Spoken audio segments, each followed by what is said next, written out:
नमस्कार। कला एकेडमी के इस चैनल पर आप सभी का स्वागत करती हूँ। आज हम भारतेंदु हरिश्चंद्र की निबंध दिल्ली दरबार दर्पण भाग 2 का अध्ययन कर उसके महत्वपूर्ण बिंदुओं को समझने का प्रयास करेंगे। तो चलिए हम इस निबंध का वाचन करते हैं। भारतेंदु दिल्ली दरबार दर्पण निबंध भाग 2।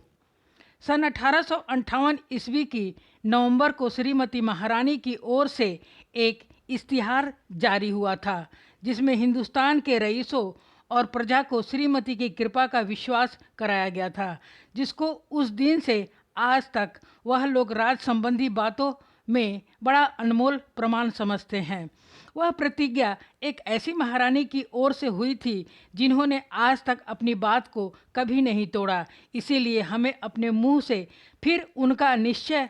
कराना व्यर्थ है। 18 बरस की लगातार उन्नति ही उनको सत्य करती है और यह भारी समागम भी उनके पूरे उतरने का प्रत्यक्ष प्रमाण है। इस राज्य के रईस और प्रजा को अपनी अपनी परंपरा की प्रतिष्ठा निर्विघ्न भोगते रहे और जिनकी उचित लाभों की उन्नति के यत्न में सदा रक्षा होती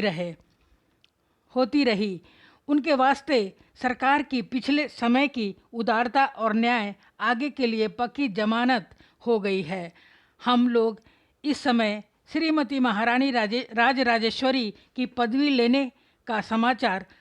प्रसिद्ध करने के लिए इकट्ठे हुए हैं और यहाँ महारानी के प्रतिनिधि होने की योग्यता से मुझे अवश्य है कि श्रीमती के उस कृपायुक्त अभिप्राय को सब पर प्रकट करूं, जिसके कारण श्रीमती ने अपने परंपरा की पदवी और प्रशस्ति में एक पद और बढ़ाया। पृथ्वी पर श्रीमती महारानी के अधिकार में जितने देश हैं, जितना विस्तार भूगोल के 7वें भाग से कम नहीं है और जिनमें 30 करोड़ आदमी बसते हैं, उनमें से इस बड़े और प्राचीन राज्य के समान श्रीमती किसी दूसरे देश का कृपा दृष्टि नहीं रखती। सब जगह और सदा इंग्लिस्तान के बादशाहों की सेवा में प्रवीण और परिश्रमी सेवक रहते आए हैं, परंतु उनसे बढ़कर कोई पुरुषार्थी नहीं हुए जिनकी बुद्धि और वीरता से हिंदुस्तान का राज सरकार के हाथ लगे और बराबर अधिकार में बना रहे। इस कठिन काम में जिसमें श्रीमती की अंग्रेजी और देसी प्रजा दोनों ने मिलकर भली भांति परिश्रम किया है। श्रीमती के बड़े बड़े स्नेही और सहायक राजाओं ने भी शुभचिंतकता के साथ सहायता दी है, जिनकी सेवा ने लड़ाई की मेहनत और जीत में श्रीमती की सेवा का साथ दिया है, जिनकी बुद्धिपूर्वक सत्यशीलता के कारण मेल के लाभ बने रहे और फैलते गए हैं और जिनका यहाँ आज वर्तमान होना, जो कि श्रीमती के राजराजेश्वरी की पदवी लेने का शुभ दिन है, इस बात का प्रमाण है कि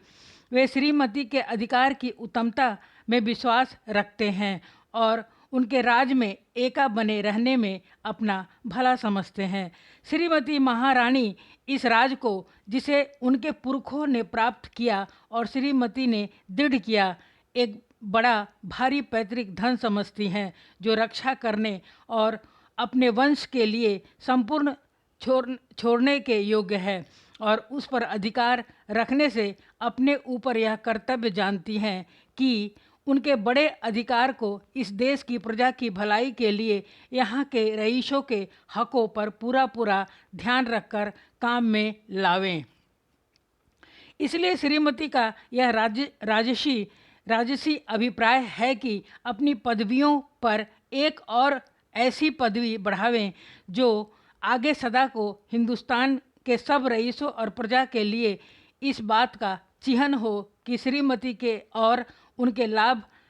एक हैं और महारानी की ओर राजभक्ति और शुभ चिंतक उन्हें उचित है। वे राजसी घरानों की श्रेणियां, जिनका अधिकार बदल देने और देश की उन्नति करने के लिए ईश्वर ने अंग्रेजी राज को यहाँ जमाया, प्रायः अच्छे और बड़े बादशाहों से खाली न थी, परंतु उनके उत्तराधिकारियों के राज्य प्रबंध से उनके राज्य के देशों में मेल न बना रह सका। सदा आपस में झगड़ा होता रहा और अंधेर मचा रहा। निर्बल लोग बलि के शिकार थे और बलवान अपने मद के इस प्रकार व आपस की काट मार और भीतरी झगड़ों के कारण जड़ से हिलकर और निर्जीव होकर तैमूर लंग का भारी घराना अंत को मिट्टी में मिल गया। और उसके नाश होने का कारण यह था कि उससे पश्चिम के देशों की उन्नति न हो सकी।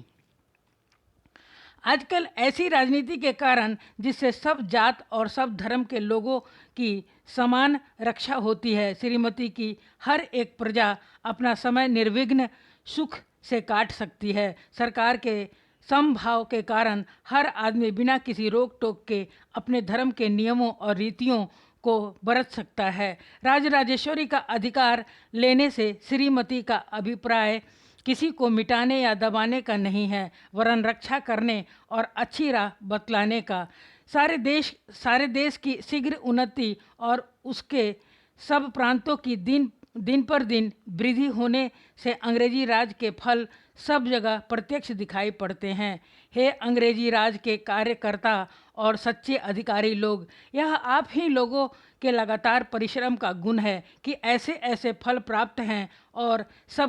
सबके पहले आप ही लोगों पर मैं इस समय श्रीमती की ओर से उनकी कृतज्ञता और विश्वास को प्रकट करता हूँ। आज लोगों ने इस राज्य की भलाई के लिए उन प्रतिष्ठित लोगों से जो आपके पहले कामों पर नियत थे, किसी प्रकार कम कष्ट नहीं उठाया है। और आप लोग बराबर ऐसे साहस, परिश्रम और सच्चाई के साथ अपने तन मन को अर्पण करके काम करते रहे, जिससे बढ़कर कोई दृष्टांत इतिहासों में न मिलेगा। कीर्ति के दरबार सबके लिए नहीं खुले हैं, परंतु भलाई करने का अवसर सब किसी को जो उसकी खोज करता हो मिल सकता है। यह बात प्रायः कोई गवर्नमेंट नहीं कर सकती कि अपने नौकरों के पदों को जल्द जल्द बढ़ाती जाए, परंतु मुझे विश्वास है कि अंग्रेजी सरकार की नौकरी में कर्तव्य का ध्यान और स्वामी की सेवा में तन मन को अर्पण कर देना, ये दोनों बातें निज प्रतिष्ठा और लाभ की अपेक्षा सदा बढ़कर समझी जाएगी। यह बात सदा से होती आई है और होती रहेगी कि इस देश में प्रबंध के बहुत से भारी भारी और लाभदायक काम प्रायः बड़े बड़े प्रतिष्ठित अधिकारियों ने नहीं किए हैं, वरन जिले के उन अफसरों ने जिनकी धैर्यपूर्वक चतुराई और साहस पर संपूर्ण प्रबंध का अच्छा उतरना सब प्रकार अधीन है। श्रीमती की ओर से राज का संबंधी और सेना संबंधी अधिकारियों के विषय में जितनी गुणग्राहकता और प्रशंसा प्रकट करूं थोड़ी है, क्योंकि ये तमाम हिंदुस्तान में ऐसे सूक्ष्म और कठिन कामों को अत्यंत उत्तम रीति पर करते रहे हैं और करते हैं, जिनसे बढ़कर सूक्ष्म और कठिन काम सरकार अधिक से अधिक विश्वास पात्र मनुष्य को नहीं सौंप सकती। हे राज का संबंधी और सेना संबंधी अधिकारियों, जो कमशिनी में इतने भारी जिम्मे के कामों पर मुकर्रर होकर बड़े परिश्रम चाहने वाले नियमों पर तन मन से चलते हों और जो निज पौरुष से उन जातियों के बीच राज्य प्रबंध के कठिन काम को करते हों जिनकी भाषा, धर्म और रीतें आप लोगों से भिन्न हैं, मैं ईश्वर से प्रार्थना करता हूँ कि अपने अपने कठिन कामों को दृढ़ परंतु कोमल रीति पर करने के समय आपको इस बात का भरोसा रहे कि जिस समय आप लोग अपने जाति की बड़ी कीर्ति को थामे हुए हैं और अपने धर्म के दयाशील आज्ञाओं को मानते हैं, उसी के साथ आप इस देश के सब जाति और धर्म के लोगों पर उत्तम प्रबंध के अनमोल लाभों को फैलाते हैं। उन पश्चिम की सभ्यता के नियमों की बुद्धिमानी के साथ फैलाने के लिए जिससे इस भारी राज का धन बराबर बढ़ता गया, हिंदुस्तान पर केवल सरकारी अधिकारियों का एहसान नहीं है, वरन यदि मैं इस अवसर पर श्रीमती की इस यूरोपियन प्रजा को हिंदुस्तान में रहती है पर सरकारी नौकर नहीं है, इस बात का विश्वास कराऊं कि श्रीमती उन लोगों के केवल उस राजभक्ति ही की गुणग्राहकता नहीं करती जो वे लोग उनके और जो लोग उनके और उनके सिंहासन के साथ रखते हैं, किंतु उन लाभों को भी जानती और मानती है जो उन लोगों के परिश्रम से हिंदुस्तान को प्राप्त होते हैं, तो मैं अपनी पूज्य स्वामिनी के विचारों को अच्छी तरह न वर्णन करने का दोषी ठहरूंगा। इस अभिप्राय से कि अपने राज के इस उत्तम भाग को प्रजा को सरकार की सेवा या निज की योग्यता के लिए गुणग्राहकता दिखाने का अवसर अवसर मिले। श्रीमती ने कृपापूर्वक केवल स्टार ऑफ इंडिया के परम प्रतिष्ठित पद वालों और ऑर्डर ऑफ ब्रिटिश इंडिया के अधिकारियों की संख्या ही में थोड़ी सी बढ़ती नहीं की, किंतु इसी हेतु एक बिल्कुल नया पद और नियत किया है जो order of the Indian empire कहलाएगा। हे हिंदुस्तान की सेना के अंग्रेजी और देसी अफसर और सिपाहियों, आप लोगों ने जो भारी भारी काम बहादुरी के साथ लड़ भिड़ कर सब अवसरों पर किए और इस प्रकार श्रीमती की सेना की युद्ध कीर्ति को थामे रहे, उसका श्रीमती अभिमान के साथ स्मरण करती हैं। श्रीमती इस बात पर भरोसा रखकर कि आगे को भी सब अवसरों पर आप लोग उसी तरह मिलजुल कर अपने भारी कर्तव्य को सच्चाई के साथ पूरा करेंगे। अपने हिंदुस्तानी राज्य में मेल और अमन चैन बनाए रखने के विश्वास का काम आप लोगों ही को सुपुर्द करती हैं। हे वॉलंटियर सिपाहियों, आप लोगों के राजभक्तिपूर्ण और सफल यत्न जो इस विषय में हुए हैं कि यदि प्रयोजन पड़े तो आप सरकार की नियत सेना के साथ मिलकर सहायता करें, इस शुभ अवसर पर हृदय से धन्यवाद पाने योग्य हैं। हे इस देश के सरदार और रईस लोग, जिनकी राजभक्ति इस राजा के बल को पुष्ट करने वाली है और जिनकी उन्नति इसके प्रताप के कारण है, श्रीमती महारानी आपको यह विश्वास करके धन्यवाद देती है कि यदि इस राज्य के लाभों में कोई विघ्न डाले या उन्हें किसी तरह का भय हो तो आप लोग उसकी रक्षा के लिए तैयार हो जाएंगे। मैं श्रीमती की ओर से और उनके नाम से दिल्ली आने के लिए आप लोगों का जी से स्वागत करता और इस बड़े अवसर पर आप लोगों के इकट्ठे होने को इंग्लिस्तान के राज सिंहासन की ओर आप लोगों की उस राजभक्ति का प्रत्यक्ष प्रमाण गिनता हूँ जो श्रीमान प्रिंस ऑफ वेल्स के इस देश में आने के समय आप लोगों ने दृढ़ रीति पर प्रकट की थी। श्रीमती महारानी आपके स्वार्थ को अपना स्वार्थ समझती हैं और अंग्रेजी राज के साथ उसके कर देने वाले और स्नेही राजा लोगों का जो शुभ संयोग से संबंध हैं, उसके विश्वास को दृढ़ करने और उसके मेल जोल को अचल करने ही के अभिप्राय से श्रीमती ने अनुग्रह करके वह राजसी पदवी ली है जिसे आज हम लोग प्रसिद्ध करते हैं। हे हिंदुस्तान की राजेश्वरी के देसी प्रजा लोग, इस राज्य की वर्तमान दशा और उसके नित्य के लाभ के लिए आवश्यक है कि उनके प्रबंध को जांचने और सुधारने का मुख्य अधिकार ऐसे अंग्रेजी अफसरों को सुपुर्द किया जाए जिन्होंने राजकाज के उन तत्वों को भली भांति सीखा है जिनका बर्ताव राजेश्वरी के अधिकार स्थिर रहने के लिए आवश्यक है। इन्हीं राजनीति जानने वाले लोगों के उत्तम प्रयत्नों से हिंदुस्तान सभ्यता में दिन दिन बढ़ता जाता है और यही उसके राजकाज संबंधी महत्व का हेतु तथा नित्य बढ़ने वाली शक्ति का गुप्त कारण है। इन्हीं लोगों के द्वारा पश्चिम देश का शिल्प, सभ्यता और विज्ञान बहुत दिनों तक पूर्व के देशों में वहाँ वालों के उपकार के लिए प्रचलित रहेगा। परंतु हे हिंदुस्तानी लोग, आप चाहे जिस जाति या मत के हों,